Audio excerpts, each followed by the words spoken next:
Voici la vérité sur comment votre esprit crée votre futur. Il y a un moment dans votre vie qui définit tout ce que vous deviendrez. C'est cet instant silencieux, presque imperceptible pour les autres, mais électrisant pour celui qui le vit.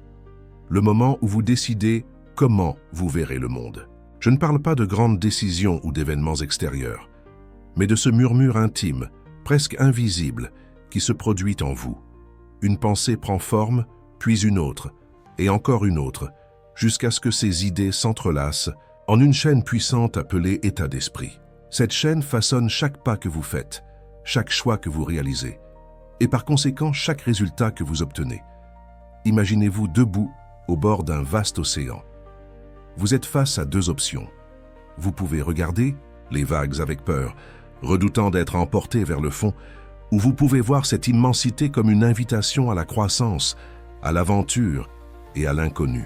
Ce qui est fascinant, c'est que, peu importe le chemin que vous choisissez, les deux visions sont réelles parce qu'elles existent en vous. L'esprit humain est comme un champ fertile où n'importe quelle graine plantée peut pousser.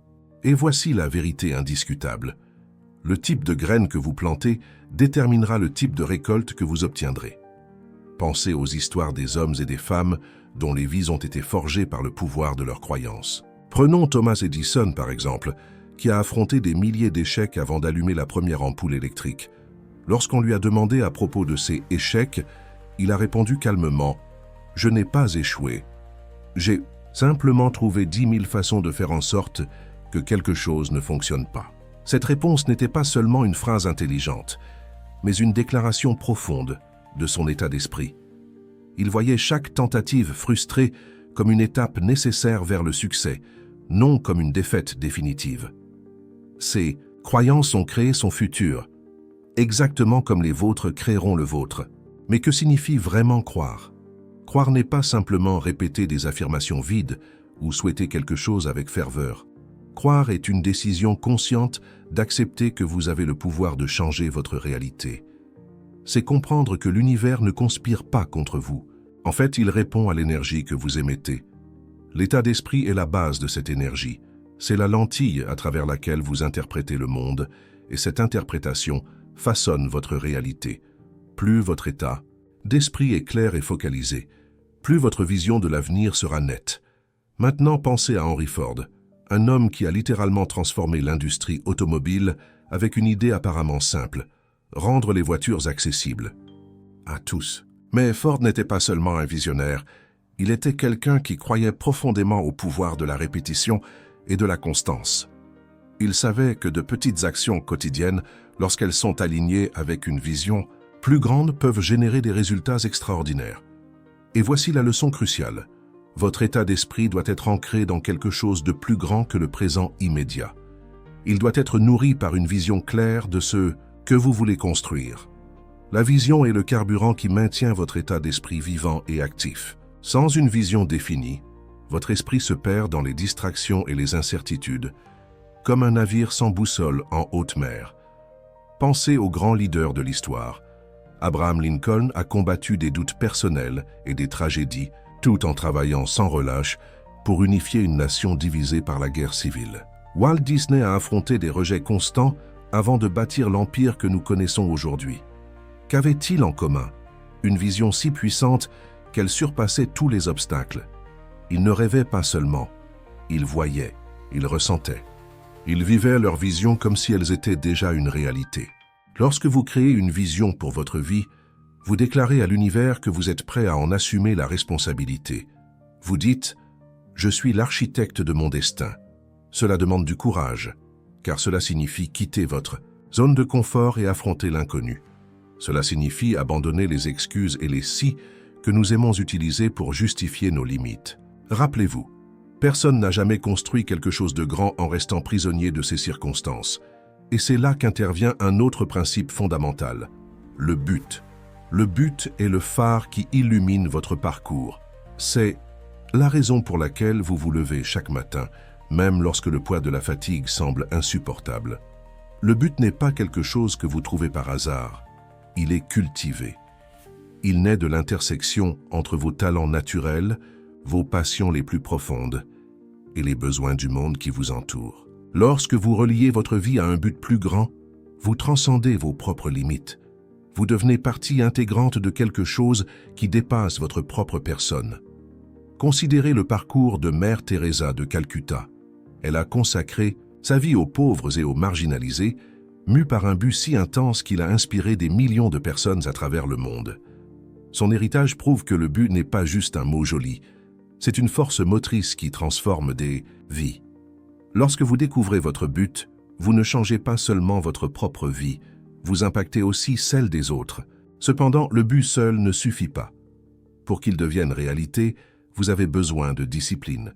La discipline est le muscle qui vous pousse en avant lorsque la motivation commence à faiblir. C'est la pratique quotidienne de faire ce qui doit être fait, même lorsqu'il n'y a ni glamour ni reconnaissance immédiate. La discipline n'est pas une punition, c'est la liberté. Elle vous libère de la procrastination, de la peur et de l'indécision. Elle vous aide à construire des habitudes qui soutiennent votre vision. Imaginez un arbre gigantesque. Vous ne voyez que ses branches hautes et ses feuilles luxuriantes, mais sous la surface, ses racines s'étendent profondément dans le sol, cherchant des nutriments et de la stabilité. De la même manière, les résultats que vous désirez obtenir sont visibles à la surface, mais ce sont les racines, les habitudes disciplinées, qui soutiennent tout. Sans discipline, votre vision reste un rêve lointain. Avec discipline, elle devient tangible. Et c'est ici que nous arrivons au cœur battant de tout cela, l'action. L'action est le point de contact entre votre esprit et le monde extérieur. Peu importe à quel point votre vision est claire ou à quel point votre but est fort, sans action, rien ne se passe. L'action est là où l'abstrait devient concret. C'est le pont qui relie le présent au futur que vous désirez. Mais voici le secret. L'action n'a pas besoin d'être parfaite. En fait, la perfection est souvent l'ennemi du progrès. Ce qui compte, c'est de commencer. Faire le premier pas, aussi petit soit-il, suffit pour mettre en mouvement les roues du destin. Rappelez-vous Steve Jobs, qui a commencé à fabriquer des ordinateurs dans son garage. Ou Oprah Winfrey, qui a surmonté une pauvreté extrême et des abus pour devenir l'une des femmes les plus influentes au monde. Que partageaient-ils? Tous deux ont agi avec courage, même lorsque le chemin semblait incertain. Ils n'ont pas attendu des conditions idéales, ils ont créé les conditions dont ils avaient besoin. Mais l'action seule ne garantit pas le succès. Pour qu'elle soit efficace, vous devez incorporer une autre vertu essentielle, la gratitude. La gratitude est l'antidote à l'insatisfaction chronique. Elle vous rappelle de valoriser ce que vous avez déjà tout en travaillant pour obtenir ce que vous désirez encore. Lorsque vous pratiquez la gratitude, vous changez votre perspective. Vous arrêtez de voir la vie comme une série de problèmes à résoudre et commencez à la percevoir comme un voyage plein d'opportunités. La gratitude amplifie également votre capacité à apprendre. Lorsque vous êtes reconnaissant pour le processus, même pour les erreurs et les revers, vous vous ouvrez à de nouvelles possibilités. Vous adoptez l'adaptabilité, comprenant que le succès suit rarement un chemin linéaire. L'adaptabilité est la capacité d'ajuster votre trajectoire sans perdre de vue votre destination finale. Elle vous permet de naviguer à travers les changements inévitables de la vie avec grâce et détermination. Enfin, il existe une qualité qui unit toutes les autres, la résilience. La résilience est la capacité de vous relever après être tombé, de continuer même lorsque le monde semble conspirer contre vous. Il ne s'agit pas seulement de résister, il s'agit de prospérer au milieu de l'adversité. C'est trouver de la force dans les moments de faiblesse et de la lumière dans l'obscurité. La résilience est la preuve que vous êtes plus grand que n'importe quel obstacle que vous affrontez. Rappelez-vous ceci, votre esprit est l'architecte suprême de votre vie. Tout ce que vous pensez, ressentez et croyez façonne le futur que vous expérimenterez. Alors, décidez maintenant qui vous voulez être. Plantez les bonnes graines, cultivez-les avec soin et persévérance, et regardez votre vie s'épanouir de manière que vous n'auriez jamais imaginée. Voici la vérité sur comment votre esprit crée votre futur. Maintenant, c'est à vous de transformer cette vérité en réalité. Vous êtes né pour cela.